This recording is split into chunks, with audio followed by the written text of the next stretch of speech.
Congratulations. Today, another session is ongoing. It's for free. You can just walk in there and you'll be fine. Now, yesterday, I'll talk about some of the issues that happened there, but I've seen something making the rounds. That some people are pushing for Mr. Julius Debrah to be vice presidential candidate for John Dramani Mahama. Oh, he has a statement. It says, my attention has been drawn to numerous interest groups and individuals mentioning my name as a possible running mate to President Mahama for the 2024 presidential elections. In as much as it is the desire of everyone to advance in whatever cause, please put that thing up for me. In whatever cause they find themselves, I wish to disassociate myself from the sentiments expressed in the media by these groups and individuals. Although such groups and persons might be motivated by genuine trust and belief in my personal capacities, I wish to emphasize that I have expressed no such intention anywhere. I've worked with President Mahama and continue to be a close confidant of his. I have garnered enough experience working with him to know what he makes the right calls at the right time. He is not the kind of person to be lobbied for such a position. I know his intention is currently ceased with consultations with FEC and COE to fill outstanding positions of vice chairpersons, the various directorates of the party, fundraising and helping the members of the proposed elections and IT directorates to hit the ground running. I'm grateful for the kind thought behind the sentiments expressed, but I would wish that the president Mahama is giving the peace of mind to make his choice of running mate at whatever time he deems appropriate. Honorable Julius Debrah, dated the 9th of August 2023. Can we see his picture, please? So, former chief of staff, former minister for local government, former member, not member of parliament. He aspired, but he didn't get that role. And he's been also very instrumental. If you go to the Eastern region, he has businesses there and around. Show his picture. Know me. I'm not Julius Debrah. People think he should be vice president. I don't know what you think, but those who are thinking that he should be vice president, they have a right to think so. The man says, well, leave the one who will choose to make a decision. So now, will those calling for him to be chosen as vice president, will they tone down or will they push forward? I leave it here. Now, I mentioned that yesterday, we had an event at Labadi Beach Hotel. And I was going to tell you something. But before that, I want to show you what's on the front page of the Daily Graphic. The Daily Graphic says, search reveals more cash in Cecilia Dape's house.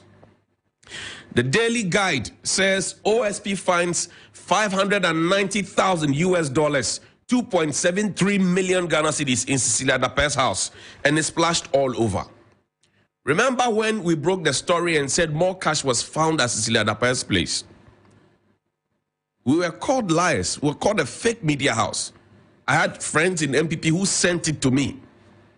My good friend Richard Ahiagba, who is director of communications, put up a tweet. Share the tweet. It says TV3 grossly misinformed Ghanaians about the outcome of the OSP search in Madame Cecilia Dape's residences.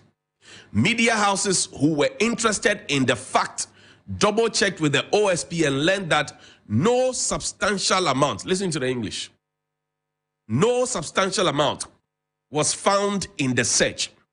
Our collective interest in this case is to establish the sources of the money.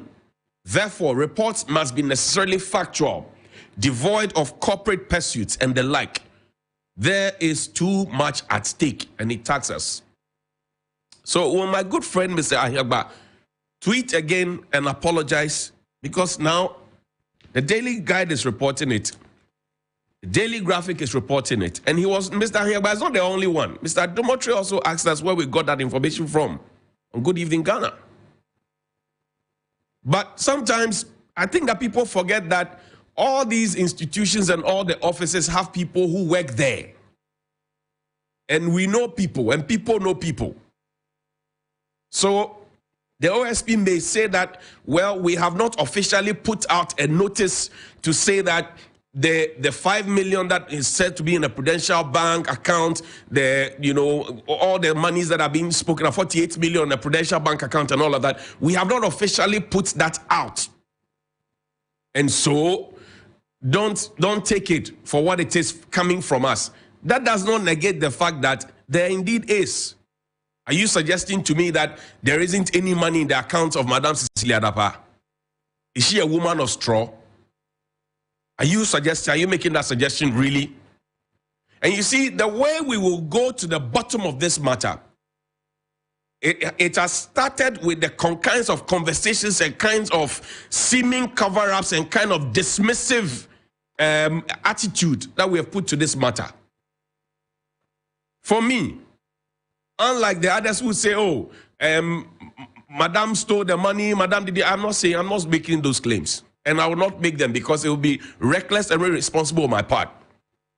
What I've been worried about right from day one is how we have been told that the banking sector has been cleaned up and that it is safe for us to keep our monies in the banks and not at home under our beds, under lock and key. And that the Bank of Ghana tells us that money is supposed to be in circulation. And the Bank of Ghana, by its own principle, was out on the street chasing 79 Abochi who were doing black market business. And they said they were the ones collapsing the city. Is the way I'm looking at this matter. The 79 Abochi, what's the matter? Maybe they should be released. Because if somebody can keep $1 million at home, can keep 590,000 US dollars at home. And I told you about the presidential staffer who had 114,000 US dollars at home. Maybe the citizens should also start keeping our monies at home. And let's see what the Bank of Ghana will do about it. Because this is a very dangerous trend. When the bad guys start thinking that big men keep monies at home, they will no longer go and rob the bullion vans and shoot and kill police people. Yesterday, I was with Lois driving from Labadi Beach. We saw one of those Concos they call bullion vans still in operation. Talk Bank of Ghana. That's why you have lost 60.8 billion. And they will not go and shoot the bullion vans. They will come to your homes directly.